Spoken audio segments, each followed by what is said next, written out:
had my way, I would let you court him. Alright, I'm okay. Hey internet, it's Jessica and welcome back to Cinderella Phenomenon, Rod's Root. So in the last episode, I think I figured out how Rod got cursed and the reason why he won't break it. But I think there's a little bit more to it, but I'm pretty sure it's because he wished to be a prince so that Viorica could fall in love with him and they could be together. But it backfired because she fell in love with someone else. So I'm pretty sure that's the reason why. And other than that, there's a lot of flirting between Lucette and Rod. It is making me a little uncomfortable, so ha ha ha. My eyes narrowed as I recognized the path we were on. Isn't that the way back to the palace? No, it isn't. We're going back to the Martian. Why? Because I was on my way there before I was forced to take a detour because someone was drawing attention to herself. What? But Rod ignores me, and we walk to the rest of the way to the Martian in silence. Waltz is the only person in the reception room when we enter. Prince Rod? Princess? It's a little late for you two to be here. I had meant to be here earlier. Is Lady Parfait here? Walt nods. I'll go get her. Wait here. As soon as Waltz leaves us alone, Rod turns to me, his expression rigid. Rod steps closer and grabs my shoulders.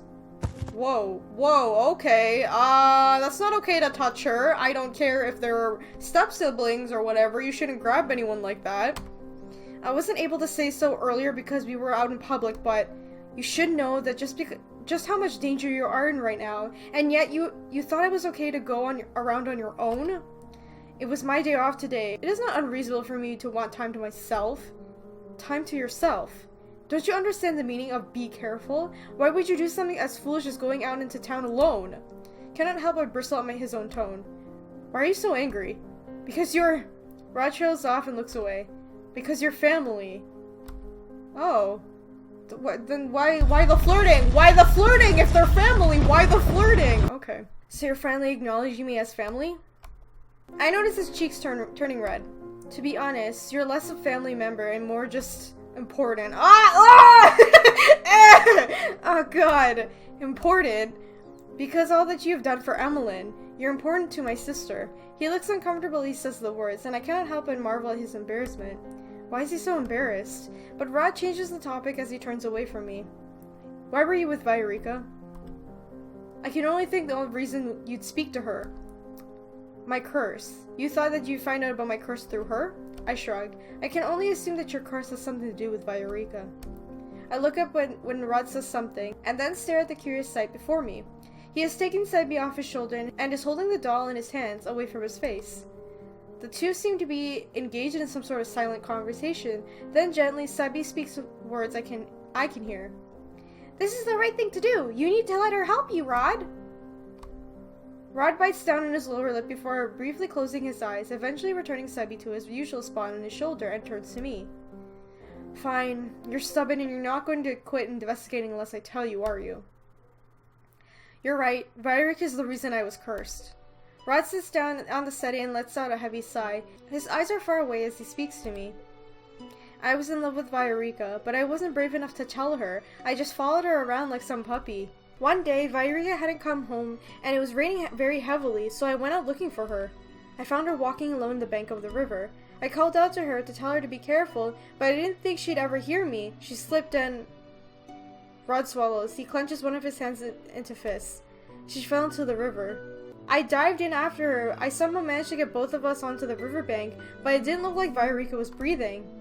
I didn't know what to do. I started panicking. I ran off to find help, but I couldn't find anyone in the storm. When I returned, she was gone. I rushed to her house and a doctor was already there, attending along with Dysomond. Rod's gaze is vacant as he nods. When Viorica began to fall in love with Dysomond, I felt helpless. Did you not tell her you were the one that saved her?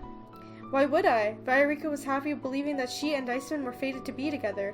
I couldn't do that to her. But surely if you told her... Rod interrupts me. I want the people I love to be happy. I don't care if their happiness causes me pain. I'd rather bear that alone instead of bringing down on those around it. Aw, man. My chest aches as I watch Rod's face. I would never guess that Rod would be so selfless. But that didn't stop me from thinking about that. I could still make her love me instead.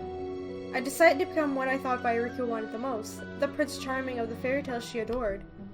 So I asked the witch to turn me into one. She stole my voice in return. Only then I did realize that she had inflicted the fairytale curse upon me, the mermaid's curse. The next day, the king turned up at our house, proclaiming that he had been looking for my mother for years and that he never stopped loving her.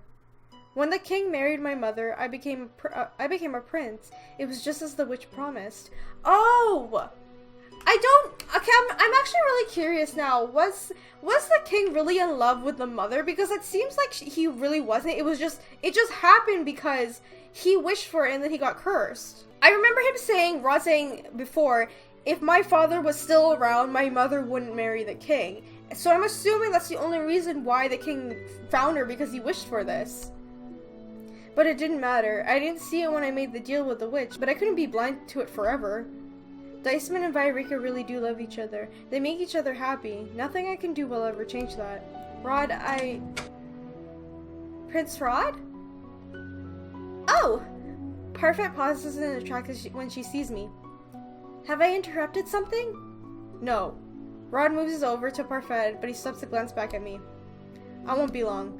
Parfait looks at Rod and then me. Her face is puzzled, but she does not say a word to Rod and leaves the room. Oh man, that's kind of sad, actually. So I was right. He gave up his voice just so he can become a prince, because Bairika wanted a prince to be married with. So, I did not get the chance to discuss Rod's curse with him later that night, nor did I get a chance to speak with Parfait or Dolores about my suspicions of Alcaster. Really? We didn't get to tell him that? Oh my god. Days go by, and I still find myself overwhelmed by the preparations for the ball. Things become more frantic every day, making it difficult for me to have any time to speak with anyone. Eventually, I decided to write a letter containing my suspicions of Sir Alcaster. I tell Parfait and Dolores that I believe he might be the witch they are looking for. I also add that I believe Fritz might somehow be involved, though my suspicions are not well founded with him. To make matters worse, he went and disappeared. I have not heard anyone mention his name before here very long. What? Really? I am forcibly pulled from my thoughts when I collide with someone. The linens I had been holding scatter across the floor. Excuse me, I did not. I look up and my voice trails off when I see who I bumped into. Alcaster or Mythros? Oh god. Lost in your thoughts? Sir Mythros looks at me, something veiled in his smiling eyes. I suppose those are linens of the queen asked for. Yes, please excuse me. I begin to gather my linens, but I reach out for one Sir Mythros picks up first. Allow me to help you. I will be fine, but this is partially my fault. Let me assist you. I bite my lip and I do not protest as Sir Mythros helps me gather the rest of the linens. I am contemplating my schedule for the rest of the day when I realize that Sir Mythros has been talking. I don't suppose you have any idea who that maid is. Maid? There is a cold amusement in Sir Mythros' gaze. Surely you've heard the rumor of the young prince having been seen with a royal maid somewhere around town. The rumor is that Prince Rod has found love among the common folk, much like his royal stepfather has. Rod with a maid? As far as I'm aware, the only maid he has been out of town has been with... I freeze as Sir Mythros straightens, patting down the cloths from dust before holding out the linens to me. If it is true, I wish him the best, though I wish he would be more discreet about it. A royal scandal is the last thing we need right now. I shakily take the linens from Sir Mythros as he inclines his head to me. Have a good day, Lucette. I walk into the dining hall in a haze, my mind whirling with the implications of what Sir Mythros just said. I am sure it was one of those noblemen who spread this rumor. It's those bitches we saw in the last episode, right? Because they were like, we have people in higher places who can help us. I'm pretty sure it's them. Ah, Lucette, thank you for bringing these to me. Just leave them on the table. I curtsy after placing the linens down as commanded. If that's all... Lucette. I strain at the tone of Ophelia's voice, when I look up to see that her expression is carefully still. I am about to ask you something that you might not want to answer, but I very much hope you will. I will answer if I can. Good. Ophelia sighs as she sits down on one of the dining table chairs and folds her hands in her lap. I've been trying to ignore it since the palace gossip is mostly false, but I can't help my curiosity. I wanted to ask you about your relationship with my son. What? I understand you and Rod were going out in town a few days ago. Do you want to tell me what happened? Oh, what do we do here? Let's see if I explain the situation. If Ophelio's asking me about the rumors, then I can only imagine what sort of story these women made up. Prince Rod was just on his way somewhere when he chanced upon me. When he saw that I was in trouble with 2 noble women, he stepped to intervene, that is all. Rod said the same thing. Then why did you ask me, Your Majesty? To see what you thought about the situation. I don't think anyone should get in a say in what your relationship with Rod is. My relationship with Rod? I like you, Lucette, and I'm certain that you're good for Rod. If I had my way, I would let you court him. Alright, I'm okay. I feel the heat in my cheeks as I tip over my words. The prince and I are not in a relationship. A member of the royal family cannot end up with a servant. Where there is love, there is hope. Social status shouldn't stop you from being happy, Lucette. Then what about the fact that I am Rod's stepsister? Exactly! God damn it! I bite down on the statement fiercely. I already know what my role is in playing here, and I cannot break it. Ophelia looks to me with a complicated expression before she sighs. I will not push you onto this any further. Be careful, Lucette. Your closeness with my son and daughter has not gone unnoticed. I do not believe in limiting relationships because of one's status, but I understand. I curtsy as I move towards the dining hall's entrance. What did Ophelia mean by the closeness not going unnoticed? Later that day, I am waiting outside the throne room for Emmeline to finish one of her classes. 2 maids walk towards me and stop in front of me. Lucette, is it it? What is it? I have already finished all my tasks for the day. Oh, I'm sure you have. Probably rushed through all of them so that you could hang around the prince and princess tonight. The head housekeeper has been giving you lighter loads so that you can afford the time to play around, I blink at them confused. I have no idea what you're talking about. Don't play dumb. All our servants know what you've been doing. Just because you're Princess Emmeline's personal maid doesn't make you better than the rest of us. I'd be careful not to get too big for your boots, Lucette. Are you threatening me? What if we are? Then I'd be very disappointed in you. Yay, Emmeline! Princess Emmeline! Emmeline moves to stand beside me, a disapproving expression on her face. I did not expect such petty cruelty from the 2 of you. You should be ashamed of yourselves. Your Highness. You really do have a talent for getting yourself into trouble. Rod? Rod pauses briefly, his eyes meeting mine for a second before he looks at the maids. Don't you have anything better to do than bully my sister's maid? We apologize, Your Highness. We'll be on our way. If me, I'd fire those bitches! What the hell? The 2 maids run off. Emmeline turns to look at me. Are you okay? I'm about to answer when I notice Rod abruptly walking away from us. I frown at his back. He had only just started to being nice to me, and now he's back to acting as if I do not exist. What did I just do? Emmeline puts her hand on my back and gently pushes me forward. You wanted to ask him something, right? I could see it in your eyes. Emmeline smiles as she pushes the door to the throne room open. I have a few more questions to ask my teacher. I'll be a while. But she disappears into the throne room before I can finish. I glance down the hallway Rod just disappeared down, and then back to the throne room. My thoughts roll together in a vague mess until I make a decision. Wait! At the sound of my approaching footsteps, Rod turns to look at me. He scowls, but he doesn't say anything. Tell him off for his behavior? The words spill out of me before I can even think on them. What have I done now to make you angry with me? Nothing. He turns away and I glare as I follow him closely. You expect me to believe that? You can at least look at me when I'm talking to you. I reach out a hand to his elbow and pull him back so that he's facing me. Rod. The words die in my throat when I see expression on his face. His face is red, and he refuses to look me in the eye. Ugh! Okay. My surprise causes me to release him. Rod quickly turns around and begins to walk away. I am left to stare dumbly after him. What's wrong with him? Normally he's not afraid to speak his mind. I frown as I feel a dull ache throbbing somewhere in my chest. What is this? Why do I feel sad? Normally Rod's distance does not make me feel like this. And yet, now... Am I really so sad that he does not want to speak with me? I shake my head and take a deep breath, still in my mind. It's better not to think about it. Chapter 8, the ball! Oh, we're almost at the end. It is the day of the ball, and I'm waiting for Emmeline to finish her dance rehearsal. The lesson was over an hour ago, but Emmeline remains here to continue practicing the steps. Meanwhile, I am preoccupied with the thoughts of Rod's curse. Can I believe that Rod traded his voice for a title, so the reason the king was able to find Ophelia was because of Rod. It is a little difficult to wrap my head around the implications, but one thing bothers me. Rod told me why he has the curse, but he gave no explanation as to how to break it. How did it go in the original fairy tale? The original fairy tale, not the Disney version, because the original one is more fucked up. Emily finishes up the last steps of her routine before walking over to me. I hand her a glass of water I was holding for her.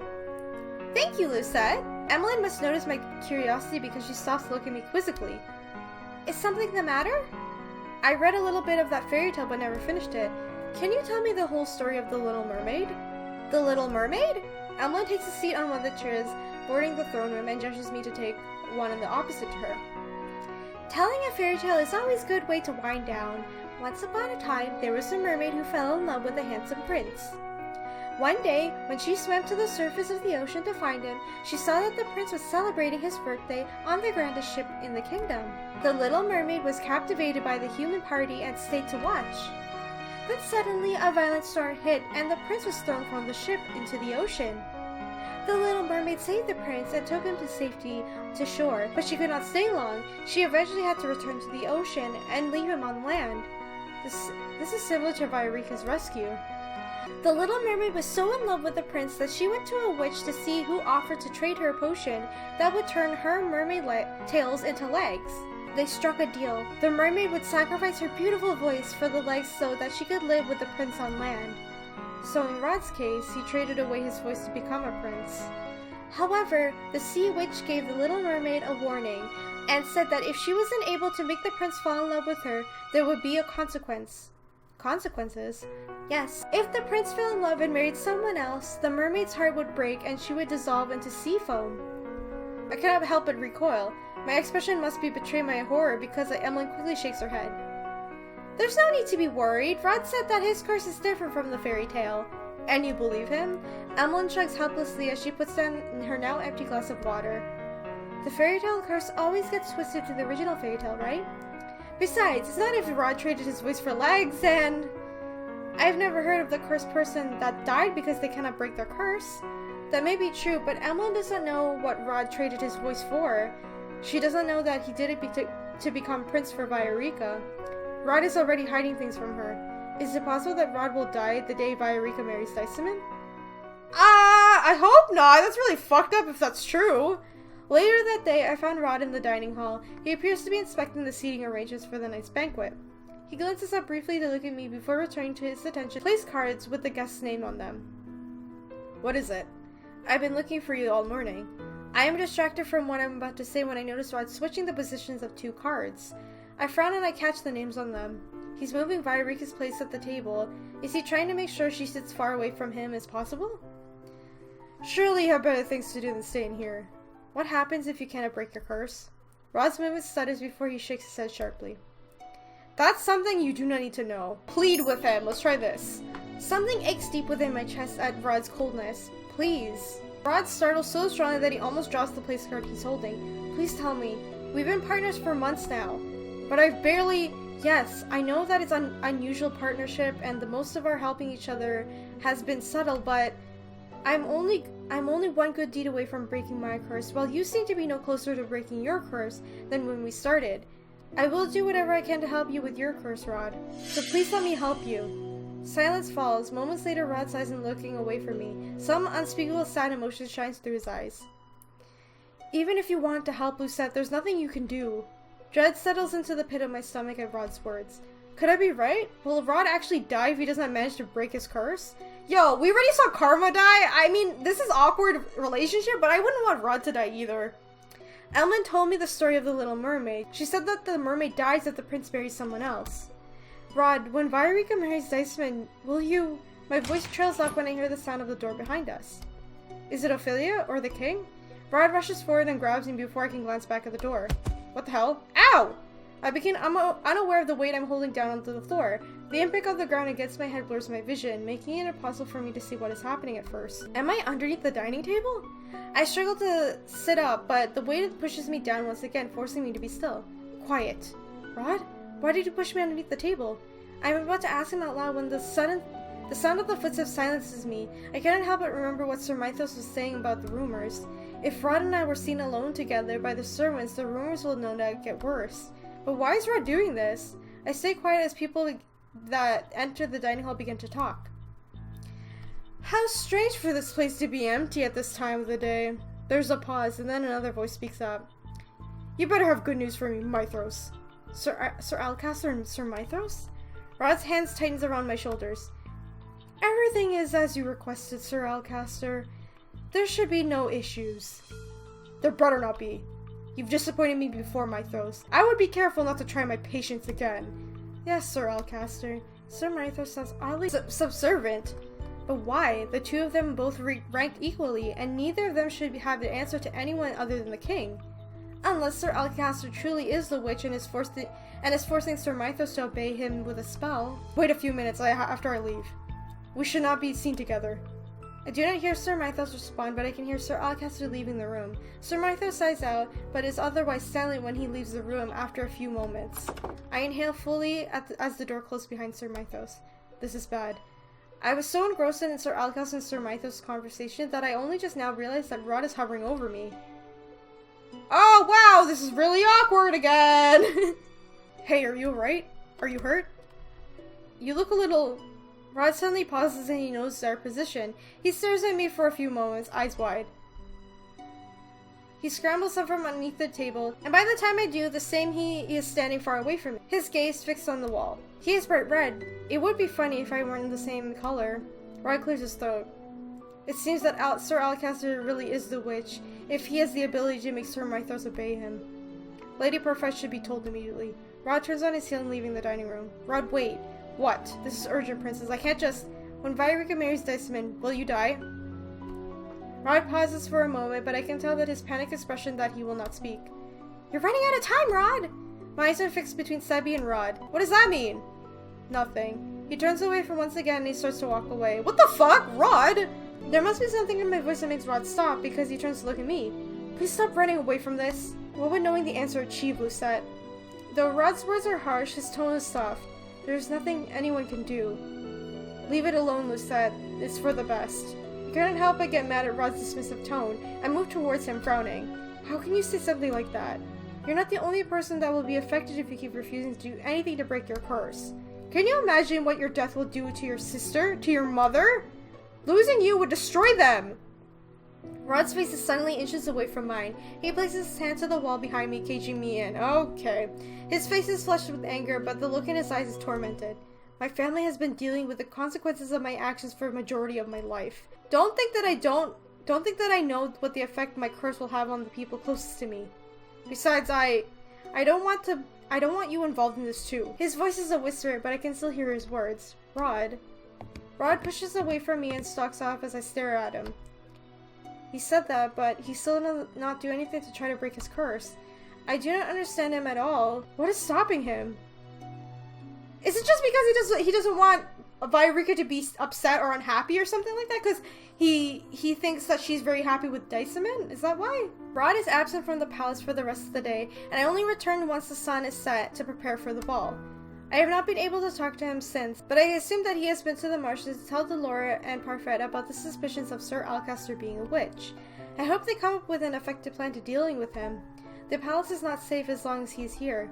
The ball is just about to start that evening, and I have been asked to make sure none of the guests are lost and wandering in the halls.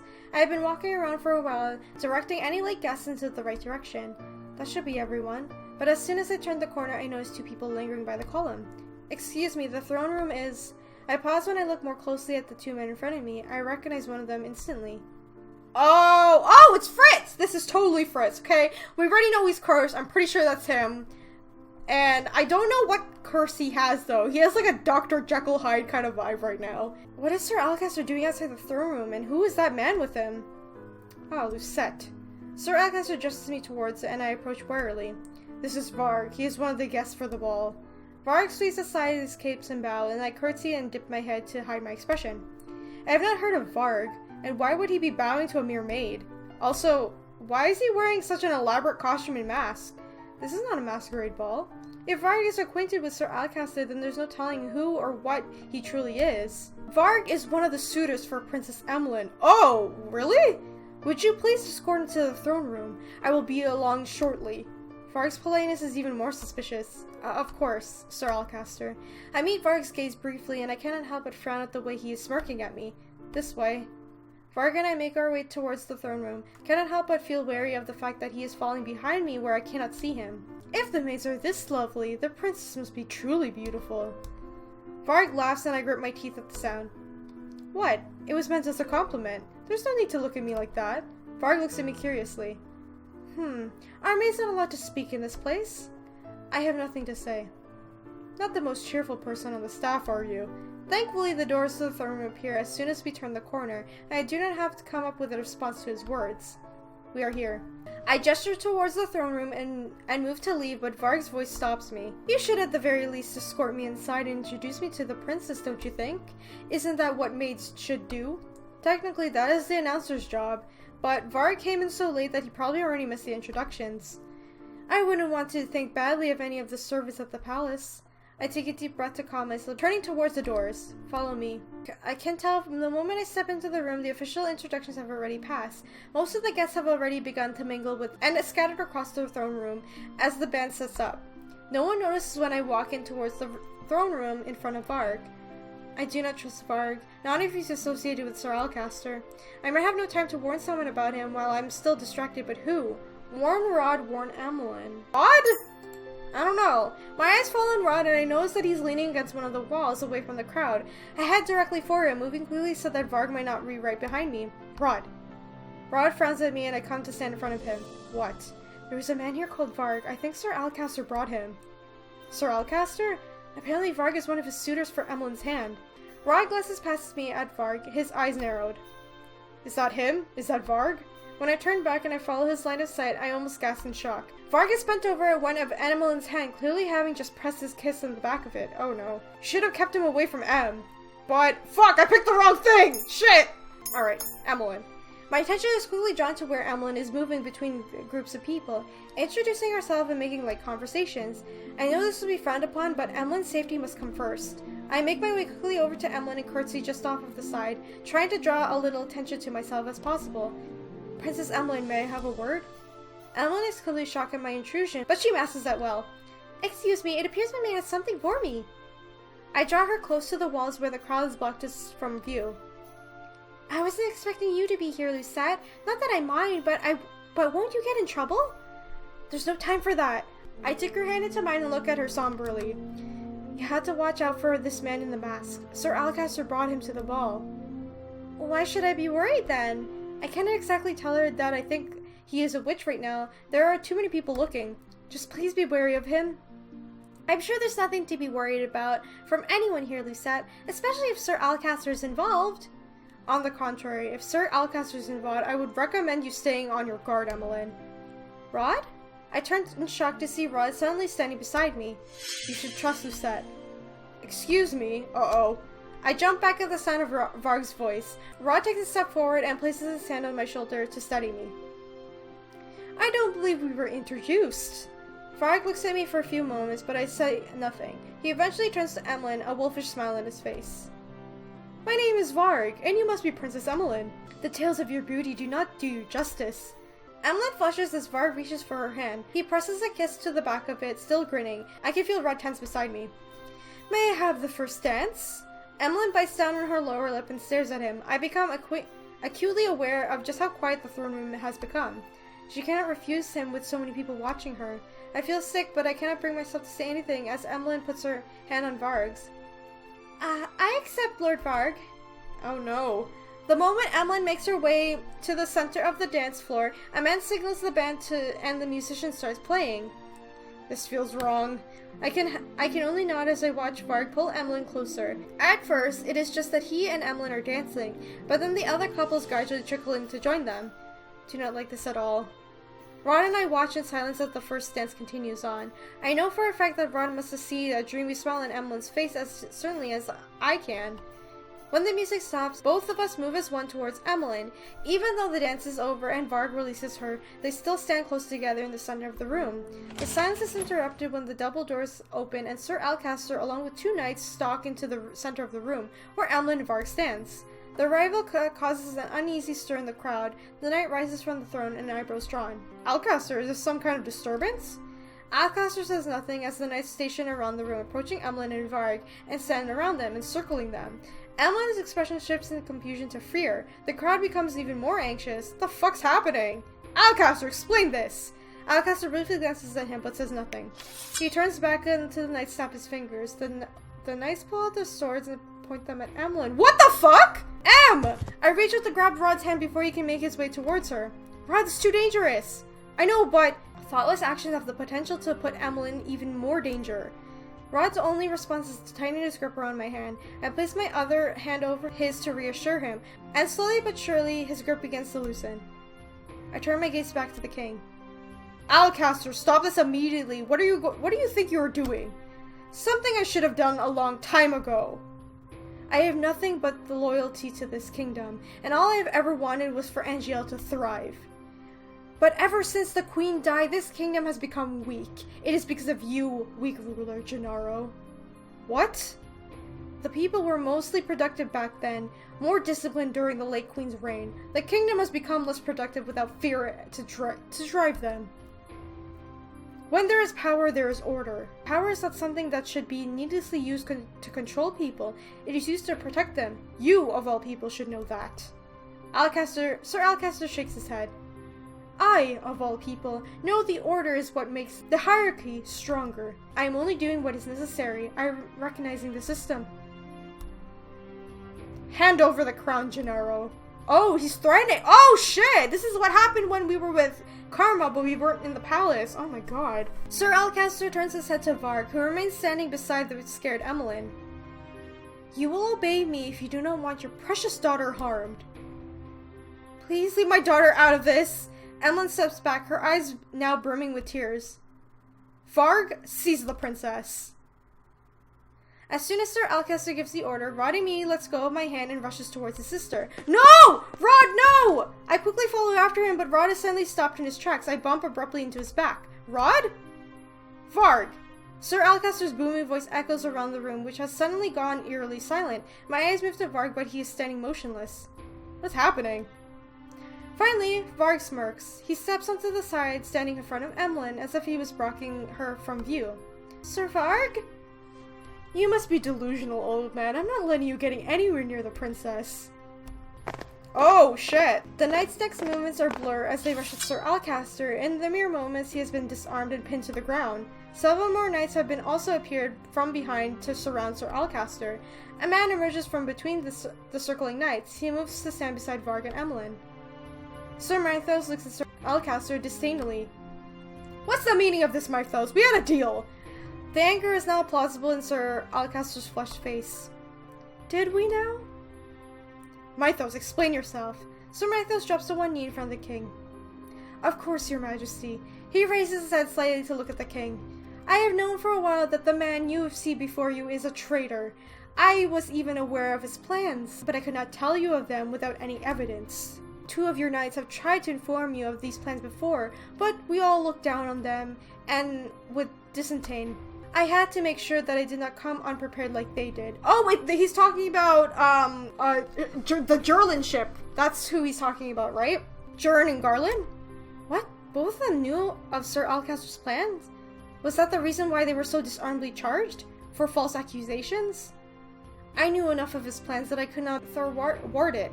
This is why I thought the best way to reveal his dastardly ways was to craft a fake alliance with him. Sir Varg and I have been working together to unveil Alcaster's plans, your majesty. Varg is an invaluable accomplice.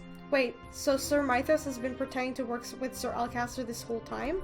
And so we arrive at the event of tonight. I apologize for undertaking this task without your counsel, your majesty. But I could not think no better way to end this matter once and for all. Lying snake! Sir Mythros stands to turn to Alcaster, and he gestures him with dismissively. Seize him!